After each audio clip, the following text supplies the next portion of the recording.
গত ৫ আগস্ট রাজধানীর চানখারপুলে শিক্ষার্থী আনাজ সহ ৬ জনকে হত্যার ঘটনায় দায়ের করা মামলায় সাবেক ডিএমপি কমিশনার হাবিবুর রহমান সহ ৮ জনের বিরুদ্ধে ট্রাইব্যুনালে আনুষ্ঠানিকভাবে অভিযোগ দাখিল করেছে প্রসিকিউশন। এর মধ্য দিয়ে জুলাই আগস্ট গণহত্যার আনুষ্ঠানিক বিচারকাজ শুরু হলো। গত ২০ এপ্রিল এই মামলায় ৮ জনকে অভিযুক্ত করে একটি পূর্ণাঙ্গ তদন্ত প্রতিবেদন দাখিল করে ট্রাইব্যুনালে তদন্ত সংস্থা। সেই প্রতিবেদনে আজ ট্রাইব্যুনালে আনুষ্ঠানিকভাবে দাখিল করা হলো। মামলার এজাহারে বলা হয়, গত বছরের ৫ আগস্ট চানখারপুর এলাকায় শিক্ষার্থীদের শান্তিপূর্ণ আন্দোলনে পুলিশ প্রাণঘাতী আগ্নেয়াস্ত্র ব্যবহার করে গুলি চালায়। এতে বহু হতাহতের ঘটনা ঘটে। রাষ্ট্রীয় বাহিনীর সদস্যরা এই অভিযানে সরাসরি অংশ নেন।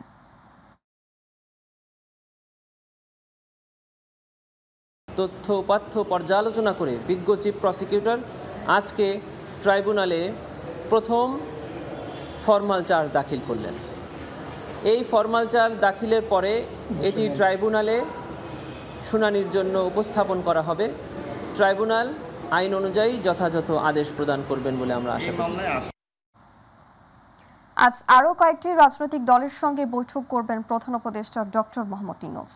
সন্ধ্যা 5:45 প্রধান উপদেষ্টার বাসভবন যমুনায় বৈঠক অনুষ্ঠিত হবে। ইসলামী আন্দোলনের আমির ও চরমোনাই পীর মুফতি সৈয়দ মোহাম্মদ রেজাউল করিম তার দলের পক্ষ থেকে অংশ নেবেন। এছাড়াও বাংলাদেশ খেলাফত মজলিস, এবি পার্টি, জমিয়তে উলামায়ে ইসলাম, খেলাফত মজলিস, গণ অধিকার পরিষদ, নিজামী ইসলামী পার্টি ও হেফাজতে ইসলামের শীর্ষ নেতারা বৈঠকে অংশ নেবেন। বৈঠকে সংস্কার, নির্বাচন ও স্বৈরতন্ত্রের সঙ্গে জড়িত ব্যক্তিদের বিচার নিশ্চিত করতে অন্তর্বর্তী সরকারের করণীয় নিয়ে পরামর্শ দেবেন রাজনৈতিক নেতারা। ঐক্যমত গঠনের শুধু রাজনৈতিক দলের সাথে বৈঠক যথেষ্ট নয়, নাগরিক সমাজের অংশগ্রহণ ব্যতীত সংস্কার কার্যক্রমের অগ্রগতির সুযোগ নেই বলে মন্তব্য করেছেন ঐক্যমত্য কমিশনের সহ সভাপতি আলী রিয়াজ। সকালে সুশীল সমাজের সাথে এক আলোচনা সভায় একথা বলেন তিনি বলেন, জাতীয় ঐক্যমত্য কমিশনের মেয়াদ প্রায় ৬ মাস। এ সময় ৩৩টি রাজনৈতিক দলের সাথে আলোচনা হয়েছে। সকল বিষয়ে ঐক্যমত্য হওয়া সম্ভব নয়, তবে কমিশনের লক্ষ্য জাতীয় সনদ প্রতিষ্ঠা করা। তিনি আরও বলেন, সংস্কারের অসীম সম্ভাবনা তৈরি হয়েছে, সেই বিষয়ে ঐক্যমত হওয়া যায়নি, সেসব বিষয়েও জানানো হবে। ৫৩ বছর ধরে যে চেষ্টা, সেই চেষ্টার পাশাপাশি গত ১৬ বছর ধরে যে সংগ্রাম, সর্বোপরি জুলাই আগস্টের গণঅভ্যুত্থানের মধ্য দিয়ে যে রক্তপাত, সেগুলোর কাছে আমাদের দায় আছে, আমাদের দায়িত্ব আছে, আমাদের প্রত্যেকের। সেই দায় এবং দায়িত্বের জায়গা থেকেই আমরা আশা করি যে সকলেই তাদের নিজস্ব জায়গা থেকে এই কাঠামোগত পরিবর্তনগুলো যতটা অর্জন করা সম্ভব সেই জন্য সক্রিয় থাকবেন। সেই আশার থেকেই আমাদের এই আলোচনা, এবং আমরা আশা করি যে আপনাদের মতামতগুলো আমাদেরকে সাহায্য সহযোগিতা করবে। জামায়াতে ইসলামের আমির ডক্টর শফিকুর রহমান বলেছেন, ডিসেম্বর থেকে জুনের মধ্যে জাতীয় নির্বাচন চায় জামায়াত। প্রধান উপদেষ্টা চাচ্ছেন তার দেয়া সময়ের মধ্যেই একটি স্বচ্ছ নিরপেক্ষ নির্বাচন। মেয়াদ বাড়ানো, করিডোর আর বন্দরের বিষয়ে জামায়াতের অবস্থানও নেতিবাচক। দুপুরে মৌলভীবাজারে কুলাউড়া চা শ্রমিকদের সাথে মতবিনিময় শেষে তিনি মন্তব্য করেন। তিনি আরও বলেন, প্রধান উপদেষ্টা নির্বাচনের বিষয়ে বলেছেন, এমন একটি নির্বাচন হবে যেটা ইতিহাস সৃষ্টি করবে। মানুষ হাসি মুখে ভোট দেবে, কেউ বলবে না তার ভোট আরেকজন দিয়েছে।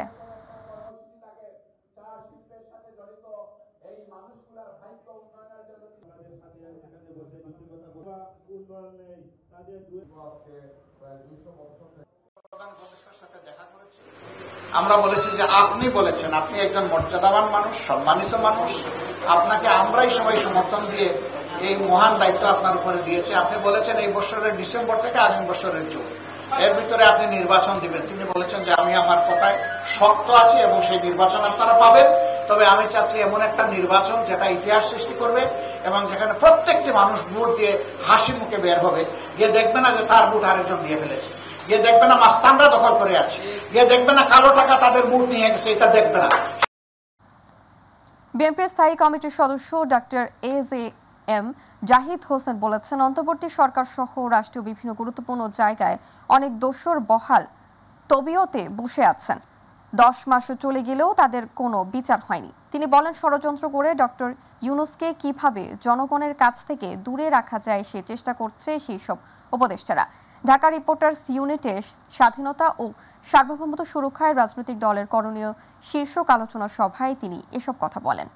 আমরা কি পাবরে এবং এই আমরা কি পাবরে এবং আমরাই ক্ষমতায় নিয়ে এসেছি, আমরাই তাড়িয়েছি, এগুলো করে পতিত স্বৈরাচার ডুবেছে।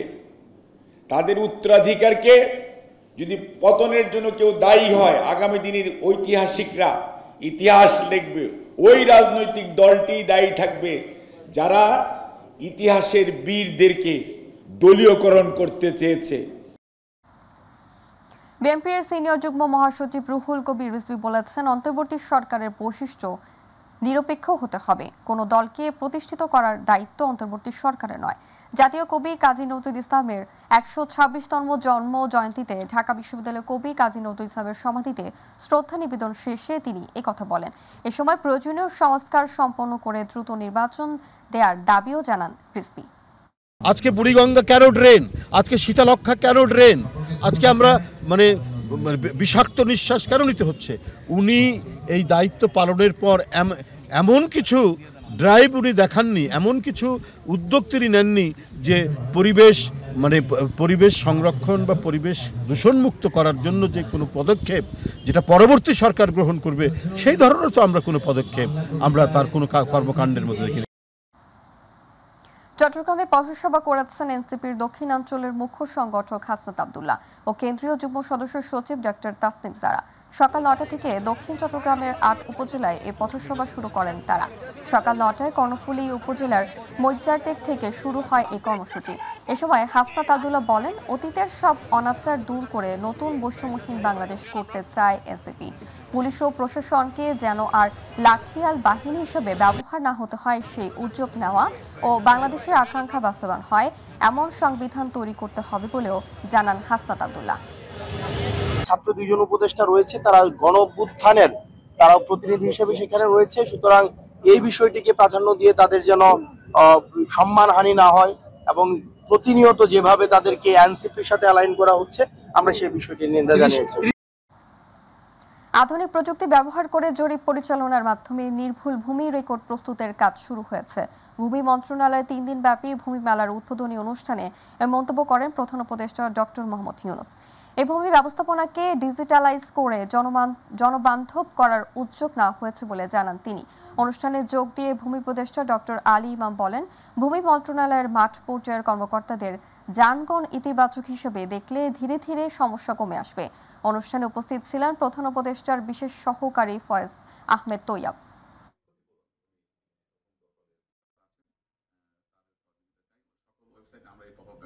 ভূমি সেবায় সরকারের পদক্ষেপ ও সেবা প্রদান সম্পর্কে দেশের সব এলাকায় মানুষের কাছে তুলে ধরতে হবে। এই জন্য এই ধরনের মেলার আয়োজন বড় ভূমিকা রাখতে পারে বলে আমি মনে করি। আমি দেশবাসীর প্রতি আহ্বান জানাই, 2024-25 অর্থ বছর প্রায় শেষ পর্যায়ে এসে গেছে। আগামী 30শে জুনের মধ্যে আপনার নিজের বা প্রতিষ্ঠানের অথবা সংস্থার মালিকানায় থাকা জমির ভূমি উন্নয়ন কর প্রদান করার জন্য আমি আহ্বান জানাচ্ছি। ওয়েবসাইটে লগ ইন করে ঘরে বসেই ভূমি উন্নয়ন কর পরিষদের মাধ্যমে দাখিলা সংগ্রহ করে আপনারা নিজেদের ভূমি মালিকানা সুরক্ষিত করতে এবং দেশের উন্নয়নে অবদান রাখতে পারবেন। বছরে 5 মাস থেকে 6 মাস বন্ধ থাকে মাধ্যমিক স্তরের শিক্ষা প্রতিষ্ঠান। শিক্ষাবিদরা বলছেন, দীর্ঘদিন শিক্ষা প্রতিষ্ঠান বন্ধ থাকলে পড়ালেখায়, মানসিক স্বাস্থ্য ও ভবিষ্যৎ গঠনে বিরূপ প্রভাব পড়বে শিক্ষার্থীদের।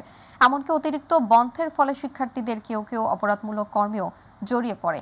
তাই মাধ্যমিক ও উচ্চ মাধ্যমিক পরীক্ষাকালীন সময়েও পাঠদান অব্যাহত রাখার পরামর্শ তাদের। ইলিয়াস মাতবরের ধারাবাহিক প্রতিবেদনের আজ দেখুন শেষ পর্ব। সরকারি এবং বেসরকারি মিলে মাধ্যমিক এবং উচ্চ মাধ্যমিকে অধ্যয়ন করে প্রায় 4.5 কোটি শিক্ষার্থী।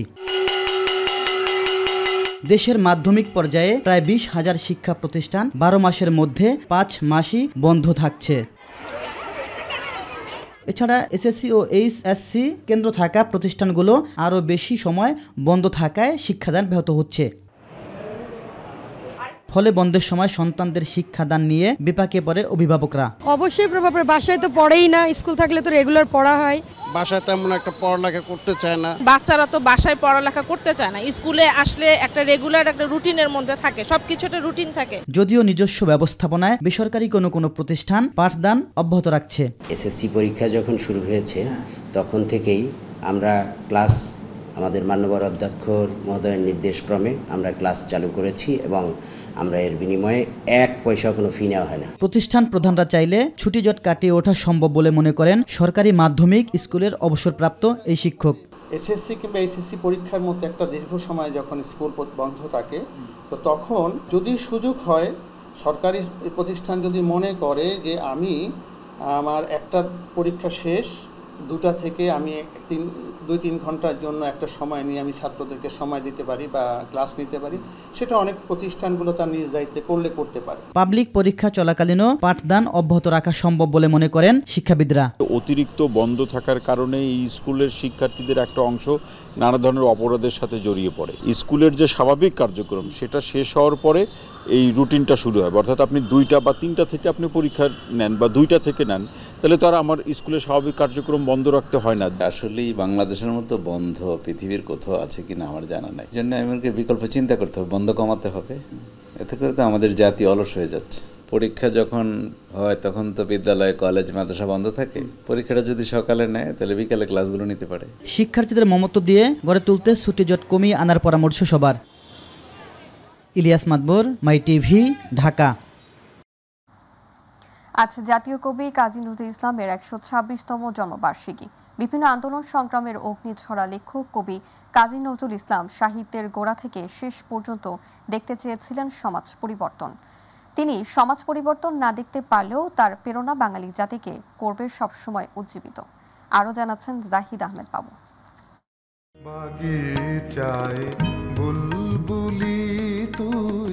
বিদ্রোহী কবি, জাগরণের কবি কিংবা জাতীয় কবি, যে নামেই তাকে ডাকা হোক না কেন, সব ছাড়িয়ে মৃত্যুঞ্জয়ী কবি কাজী নজরুল ইসলাম। বল মহাবিশ্বের মহাকাশ ভারী, চন্দ্র সূর্য গ্রহ তারা ছাড়ি।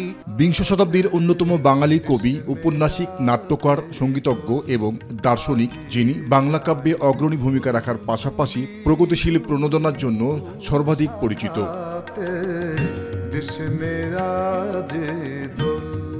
বাংলা সাহিত্য, সমাজ ও সংস্কৃতির ক্ষেত্রে অন্যতম শ্রেষ্ঠ ব্যক্তিত্ব হিসাবে উল্লেখযোগ্য কাজী নজরুল পশ্চিমবঙ্গ, বাংলাদেশ দুই বাংলাতেই তার কবিতা ও গান সমানভাবে সমাদৃত।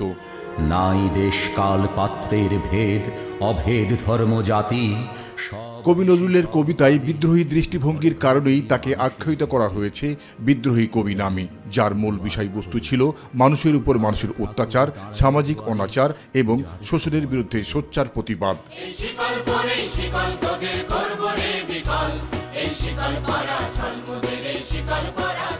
আর তাই কাজী নজরুল ইসলাম বাঙালির জীবনে সবসময় প্রাসঙ্গিক বলে মনে করেন কবি লতিফুল ইসলাম শিবলি। সারা পৃথিবীর জন্য উনি যেই চিন্তাটাকে রেখে গেছেন, সেই চিন্তার মধ্যে যেই বীজ, সেই বীজটা হচ্ছে দ্রোহের, প্রতিবাদের, ইনসাফের, সাম্যের, মৈত্রীর। আমাদের দেশে তো অবশ্যই সারা পৃথিবীর যে কোনো জায়গায় অপ্রেশনে, অত্যাচারে, নির্যাতনে, স্বৈরশাসনে, ফ্যাসিবাদে নজরুল বারবার প্রাসঙ্গিক হয়ে উঠবেন।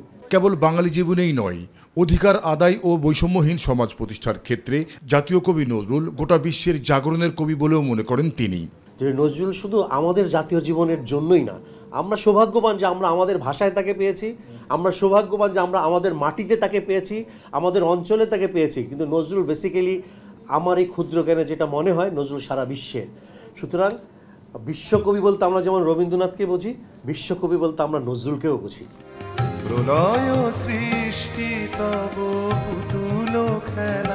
জাহিদ আহমেদ বাবু, মাই টিভি, ঢাকা।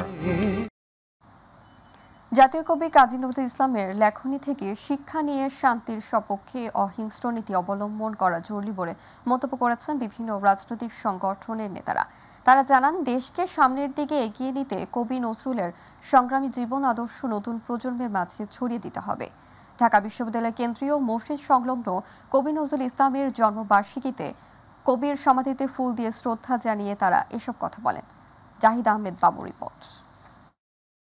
মসজিদেরই পাশে আমায় বাঙালির প্রাত্যহিক জীবনে কবি নজরুলকে ভুলে থাকা অসম্ভব, তা তিনি পরিষ্কার বুঝিয়ে গেছেন তার কবিতায় ও গানে। তাই তো তিনি ছিলেন বাঙালি মনীষীর তুঙ্গীয় নিদর্শন। কালজয়ী মহান এ কবি ব্রিটিশ বিরোধী আন্দোলন থেকে শুরু করে ৭১-এর মুক্তি সংগ্রাম, সর্বশেষ ২৪-এর অভ্যুত্থানেও বাঙালি জাতিকে উদ্বুদ্ধ করেছেন সংগ্রামী চেতনায়। জাতীয় কবি কাজী নজরুল ইসলামের ১২৬তম জন্মদিনে তার সমাধিতে শ্রদ্ধা জানিয়ে এসব কথা বলেন বিভিন্ন রাজনৈতিক, সামাজিক ও সাংস্কৃতিক সংগঠনের নেতারা। আমাদের প্রতিটি পদক্ষেপ, আমাদের প্রতিটি মিছিল, আমাদের প্রতিটি স্লোগান নজরুল আমাদেরকে প্রভাবিত করবে। তারা মনে করেন দেশকে সামনের দিকে এগিয়ে নিতে কবি কাজী নজরুলের সংগ্রামী জীবন আদর্শ নতুন প্রজন্মের মাঝে ছড়িয়ে দিতে হবে। আমাদের এই মহান কবি তার বিভিন্ন লিখাতে এবং তার জীবনের যে আলেখ্য তার দ্বারা তিনি সেটি প্রমাণ করেছেন। আর জাতীয় কবি কাজী নজরুলের লেখনী থেকে শিক্ষা নিয়ে শান্তির সপক্ষে অহিংস নীতি অবলম্বন জরুরি বলে মনে করেন কেউ কেউ। অন্যায়ের বিরুদ্ধে দাঁড়াবার বোধ, সাম্যের বোধ, নিপীড়নের বিরুদ্ধে কথা বলবার রোধ, এই সব কিছু যদি শিখতে চাই নজরুলের কাছে যেতে হবে। এ সময় কবি নজরুলের নামে ঢাকা বিশ্ববিদ্যালয়ে হল প্রতিষ্ঠা করার পাশাপাশি কবির গান ও কবিতা জাতীয় পর্যায়ে সরব রাখার আহ্বানও জানান কবি নজরুল ইসলামের পরিবার ও ঢাবির উপাচার্য। আমার দাদার প্রতি শ্রদ্ধা ও সালাম জানাচ্ছি। ছোটবেলা থেকে তার সাথে মানুষ হয়েছি, বড় হয়েছি, তাকে ধারণ করেই আমরা এই পর্যন্ত এসেছি। আমাদের জাতীয় কবির স্মৃতিতে এবং তার অবদানের স্বীকৃতি স্বরূপ একটি হল নামকরণের ব্যাপারটি আমরা খুব আন্তরিকভাবে এটি বিবেচনায় রেখেছি। কবি নজরুলের কবিতায় বিদ্রোহী দৃষ্টিভঙ্গির কারণেই তাকে আখ্যায়িত করা হয়েছে বিদ্রোহী কবি নামে। আর কতকাল থাকবে অমন মুখোশধারীর দল, যার মূল বিষয়বস্তু ছিল মানুষের উপর মানুষের অত্যাচার, সামাজিক অনাচার এবং শোষণের বিরুদ্ধে সোচ্চার প্রতিবাদ। দূরে চলে যাব তবু। বিভিন্ন আন্দোলন সংগ্রামের অগ্নিঝরা লেখক কবি কাজী নজরুল ইসলাম সাহিত্যের গোড়া থেকে শেষ পর্যন্ত দেখতে চেয়েছিলেন সমাজ পরিবর্তনের। তিনি সমাজ পরিবর্তন না দেখতে পারলেও তার প্রেরণা বাঙালি জাতিকে করবে সবসময় উজ্জীবিত। দ্রোহের কবি কাজী নজরুল ইসলাম বাঙালি জীবনে সবসময় প্রাসঙ্গিক। জাতীয় কবির ১২৬তম জন্মদিনে কবির সমাধিতে ফুল দিতে এসে এমন অভিব্যক্তি প্রকাশ করলেন নজরুল অনুরাগীরা। জাহিদ আহমেদ বাবু, মাই টিভি, ঢাকা। গোপালগঞ্জের কাশিয়ানীতে সীতারামপুর মধ্যপাড়ার মন্তু শরীফ ও তার ভাইয়ের জমির ওপর দিয়ে রাস্তা কেটে ঘর নির্মাণ করার অভিযোগ উঠেছে প্রভাবশালীদের বিরুদ্ধে। সরেজমিনে গিয়ে দেখা যায় পুলিশের সামনে এক্সকেভেটর দিয়ে মাটি কেটে রাস্তা নির্মাণ করছে স্বপন শরীফ ও লেবু শরীফের লোকজন। লেবু শরীফ কাশিয়ানী পুইশুর ইউনিয়ন আওয়ামী লীগের সাধারণ সম্পাদক, বর্তমানে তিনি পলাতক। এদিকে ফাঁড়ির তদন্ত কর্মকর্তা ক্যামেরা দেখার সাথে সাথে কাজ বন্ধ করতে বললেন, কিন্তু পুলিশ চলে গেলে জমি কেটে আবারও রাস্তা নির্মাণ কাজ শুরু হয়। ভুক্তভোগীরা এই বিষয়ে প্রশাসনের হস্তক্ষেপ কামনা করেছেন। মন্তু শরীফ জানান, রামদিয়া পুলিশ তদন্ত কেন্দ্রে অভিযোগ দেওয়ার পরেও পুলিশ কোনো পদক্ষেপ নেয়নি।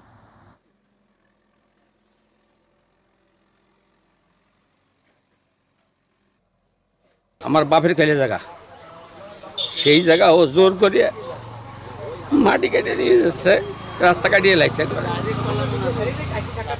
গাড়িটি একবারে দাঁড়াচ্ছিলেন, আরো মারপিট করার চিন্তা ভাবনা আছে। পুলিশ টাকা অবস্থায় কাটছে স্বপন, আওয়ামী লীগের সেক্রেটারির ভাই। তরিকির জায়গায় ওরা আমাকে জায়গা ওরা ইচ্ছে মতন দখল করে আমার সন্ত্রাসী আইন নিয়ে ওরা টাকা দিয়ে আমাকে, আমার ভাই বিরাদার যে যেখানে আছে ওকে দাবড় দিয়ে ওরা ওই মাটিটা কাটাইয়ে আমাকে চলিতি যে রাস্তাটা, ওই রাস্তাটা ওরা কাটি ফেলাই দিছে। পুলিশ আইসে দিছে বাধা, কিন্তু সে বাধা ওরা মানে না। ওরা পুলিশ চলে গেলে আবার কাটবে। মাটি মুটি কাইটে এখন রাস্তা সেই জায়গাটা করে পুকুর বানাই দিল। আমাকে রাস্তাটা কাটে চলাচলতির পথ জোর জুলুম করে বাড়ির সামনেতে গাছ ছিল, গাছ গাছালি ঘরের সিঁড়ি মিড়ি ভাঙ্গে চুরে তারা করে চলে গেল।